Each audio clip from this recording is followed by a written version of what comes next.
کسی نے حضرت ابو ہریرہ سے کہا کہ کوئی ایسی حدیث سناؤ جو آپ کو بھی بڑی محبوب ہو۔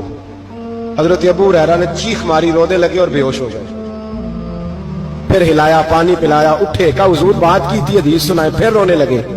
ہمیں تو نہیں نہ رونا آتا، ہمیں تو تب آتا ہے جب بیٹا بات نہ مانے، ہمیں تو تب آتا ہے جب کاروبار میں نقصان ہو جائے، ہمیں تو تب رونا آتا ہے جب ہمارا کوئی دوست ہمارے بارے میں غلط بات کر دے، بے عزتی دنیا کی ہو جائے۔ حضرت ابو ہریرہ 3 دفعہ ہوش آیا، 3 دفعہ روئے اور کہنے لگے عزیزو یہ وہ والی حدیث ہے کہ میں سوچتا بھی ہوں تو میں تڑپ اٹھتا ہوں۔ کہا کون سی حدیث؟ تو حضرت ابو ہریرہ کہنے لگے میں نے نبی پاک سے سنا ہے قیامت میں سب سے پہلے علماء کا حساب ہوگا، سب سے پہلے علماء کا۔ رب کریم فرمائے گا تمہاری دین کے نام پر بڑی موجیں تھی،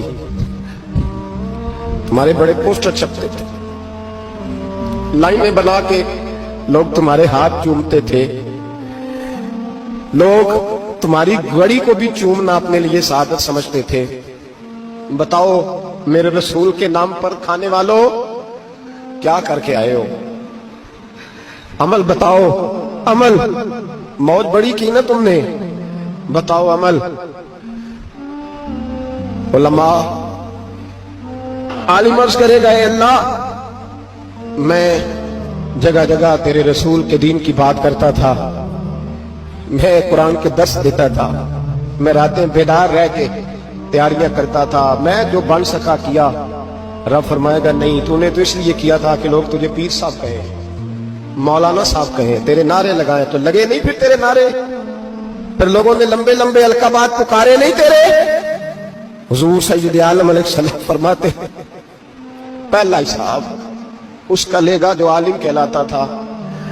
رب پوچھے گا تجھے طاقت دی، ہمت دی، بولنے کی صلاحیت دی، اپنے فضل سے دی، بتا کیا کما کے آیا ہے۔ حضرت ابو ہریرہ روتے ہیں، کہتے ہیں میں بھی تو حدیثیں سناتا ہوں، میں بھی تو عالم ہوں، میرے پیچھے بھی تو لوگ بھاگتے ہیں۔ لوگوں بتاؤ اگر اللہ نے ابو ہریرہ سے پوچھا تو کیا جواب دے گا؟ اللہ فرمائے گا علماء کے لیے بخاری مسلم ہے، انہیں اٹھاؤ اور جہنم میں ڈال دو۔ امام غزالی فرماتے ہیں اگر کسی عالم کو سزا ملی تو سخت سے سخت عالم کو ملے گی۔ دعا فرمائیں اللہ میرے جیسے لوگوں کو ہدایت کا رستہ عطا فرمائے، اور جو کہتے ہیں سمجھتے ہیں اللہ اس پر عمل کی توفیق عطا فرمائے۔ فرمایا حضرت ابو ہریرہ نے دوسرے نمبر پر سخی اللہ کی بارگاہ میں کھڑا کیا جائے، مالدار۔ رب فرمائے گا بول، کچھ ایسے بھی تھے جن کے پاس شام کی روٹی نہیں تھی، تجھے میں نے تیری تجوری بھر کے تجھے دولت عطا کی، تجھے وراثت میں میں نے مربے دیے، جائیدادیں دی۔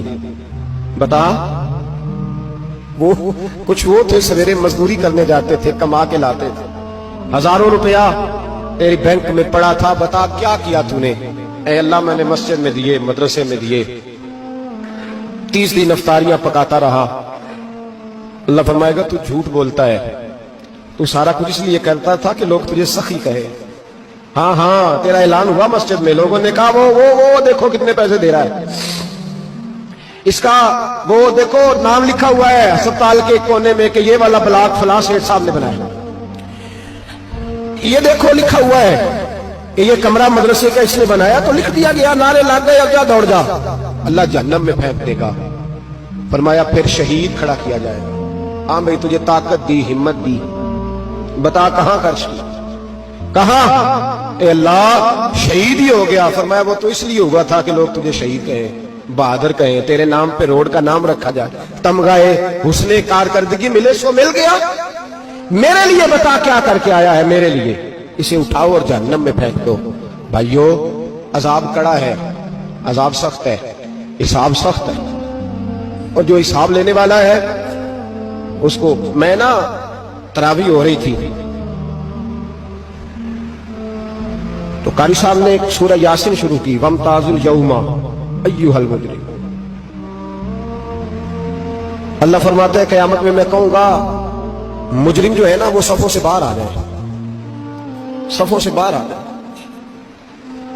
ایک ہمارے فزکس کے ٹیچر ہوتے تھے تو بڑی سخت چھڑی مارتے تھے، تو جب وہ قد بھی بڑا تھا، جلال بھی بڑا تھا، اور اصول بڑے اچھے انسان تھے لیکن سخت تھے، تو مجھے یاد آتا تھا کہ جب وہ سویرے آ کے کہتے جس نے کام نہیں لکھا وہ باہر نکل آئے، دو قسم کی چوٹ لگتی تھی۔ ایک تو خیال یہ آتا تھا کہ شرمندگی بڑی ہوگی، یہ سارے سٹوڈنٹ بیٹھے ہیں اور 2 3 4 ان کو کہا وہاں مرغے بن جاؤ، بڑی شرم آتی تھی۔ اور پھر جب وہ مارتے تھے تو اتنا سخت مارتے تھے کہ کئی کے دن تکلیف رہتی تھی، بتایا نہیں جاتا تھا۔ وہ سٹوڈنٹ بتاتے تھے یار اس سے بچو کسی بھی طریقے، اور کسی کا کام رہ بھی جاتا تھا کہتے تھے اس پیریڈ کی ڈیوٹی سبق یاد کر کے آنا ہے۔ سخت ٹیچر کے بارے میں تیرا میرا یہ رویہ ہے۔ تو یاد آ رہا تھا جب وہ کہہ رہے تھے نا وَامْتَازُوا الْيَوْمَ أَيُّهَا الْمُجْرِمُونَ، تو میں صف میں کھڑا تھا تو 2 قطرے میرے بہہ گئے آنسو کے۔ مجھے ساتھ بچہ کہنے لگا تبھی یہ ٹھیک ہے، میں نے کہا تبھی یہ تو ٹھیک ہے، کچھ یاد آ گیا ہے کہ میدان محشر میں یہاں تو چھپے ہوئے ہیں نا عیب، چھپے ہوئے۔ اور بھائی رب بڑا کریم ہے، عیبوں کے باوجود نوازتا ہے۔ میرا دعویٰ یہ ہے اگر ہمارے عیب کھل جائیں، لوگ ہمیں دھرتی پہ جینے نہ دیں، لوگ جینے نہ دیں، نکال دیں، اپنے بھی ہمیں برداشت نہ کرے، یہ تو اس کا کرم ہے۔ پتہ سارا ہے سردار وہ کیتی آندا پردہ چپایا ہی تیرا پلا اسی۔ وَامْتَازُوا الْيَوْمَ أَيُّهَا الْمُجْرِمُونَ، اللہ فرمائے گا مجرم باہر آ جا۔ یا اللہ کیا ہوگا؟ جب سوال جواب ہوں گے تو رب فرماتے ہیں تیری زبان پہ مور لگا کے بند کر دوں گا، تیرے ہاتھ بولیں گے، پیر بولیں گے، سر بولے گا، پیٹ بولے گا۔ اس وقت کی فکر پیدا کریں۔